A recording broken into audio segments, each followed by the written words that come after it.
Hi అండి, welcome back to my channel. ఈ మధ్యకాలంలో కేక్ అనగానే వెంటనే బేకరీకి వెళ్ళిపోయి ఇమీడియట్గా తెచ్చుకొని తినేస్తున్నాము.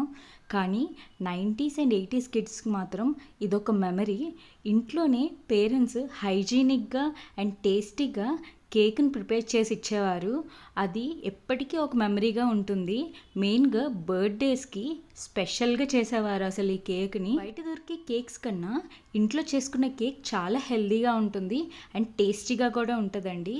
ఇప్పుడు ఇంక పిల్లలకి స్కూల్స్ కూడా స్టార్ట్ అయిపోతున్నాయి కదా, సో ఇలాంటి స్నాక్స్ పెట్టడం వల్ల వాళ్ళు హెల్తీగా ఉంటారు. సో బయట ఫుడ్ కూడా తగ్గిస్తారు. సో ఇంట్లోనే తయారు చేసి వాళ్ళకి పెట్టడానికి ట్రై చేయండి. ఇప్పుడు కేక్ ప్రిపరేషన్ ఎలాగో చూద్దాము. ముందుగా మన ఛానల్ ఎవరైనా సబ్స్క్రైబ్ చేసుకోకపోతే ప్లీజ్ సబ్స్క్రైబ్ చేసుకోండి.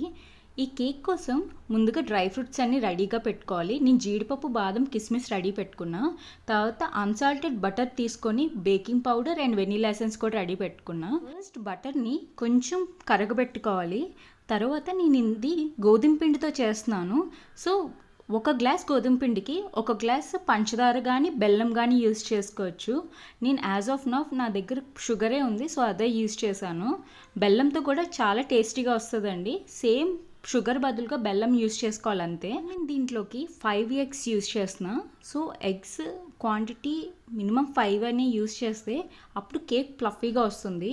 సో దీన్ని నేను ప్రాపర్గా బీట్ చేసుకొని ఇప్పుడు బటర్ అండ్ షుగర్ దాంట్లోకి యాడ్ చేసుకొని మొత్తం కలుపుకుంటున్నాను. మొత్తం లంప్స్ లేకుండా నీట్గా కలుపుకోవాలి.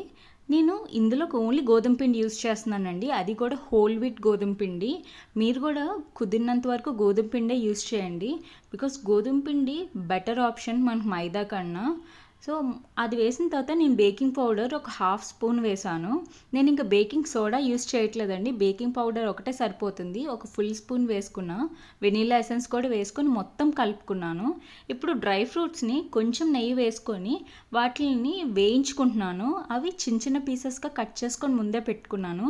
సో ముందుగా ఫస్ట్ బాదంని వేయించుకున్న తర్వాత దాంట్లోకి జీడిపప్పులు కూడా యాడ్ చేసుకున్నాను. సో జీడిపప్పులు కూడా ప్రాపర్గా నెయ్యిలో వేగినాక మనకి టేస్ట్ చాలా బాగుంటుందండి. అప్పుడు మన కేక్ బ్యాటర్లోకి వేసుకుంటే టేస్ట్ ఇంకా ఎన్హాన్స్ అవుతుంది. అందుకే కంపల్సరీగా గీలో వేయించండి. లాస్ట్గా కిస్మిస్ కూడా వేసుకొని మొత్తం వేయించుకొని ఇప్పుడు ఇందులోకి 1 స్పూన్ గోధుమ పిండి వేసుకొని ఒక్కసారి కలిపేసుకుంటే అప్పుడు డ్రై ఫ్రూట్స్ అన్నీ కూడా బ్యాటర్లో వేసినప్పుడు కిందకి సెటిల్ అయిపోకుండా పైనే ఉంటాయి అండ్ ఒకదానికొకటి అంటుకుపోకుండా కూడా ఉంటుంది. ఇది ఖచ్చితంగా పాటించండి. ఇప్పుడు బ్యాటర్ మొత్తం కలిపేసుకున్నాం కదా, ఇందులోకి నేను హాఫ్ డ్రై ఫ్రూట్స్ మాత్రమే వేసి మొత్తం కలుపుకుంటున్నా. కేక్ గిన్ని మనం ముందే కొని పెట్టుకుంటే మనకి ఎన్నిసార్లు కాస్తే అన్నిసార్లు యూజ్ చేసుకోవచ్చు. దీనికి మొత్తం నేను బటర్ తోటి గ్రీస్ చేసుకొని ఆ బ్యాటర్ హాఫ్ పోర్షన్ వేసుకున్నాను.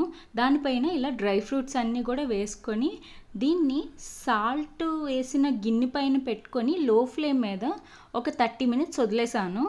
సో బెల్లంతో చేసుకునే దానికైతే ఇంకా తక్కువ టైంలోనే అయిపోద్దండి, అది మనం చెక్ చేసుకుంటూ ఉండాలి.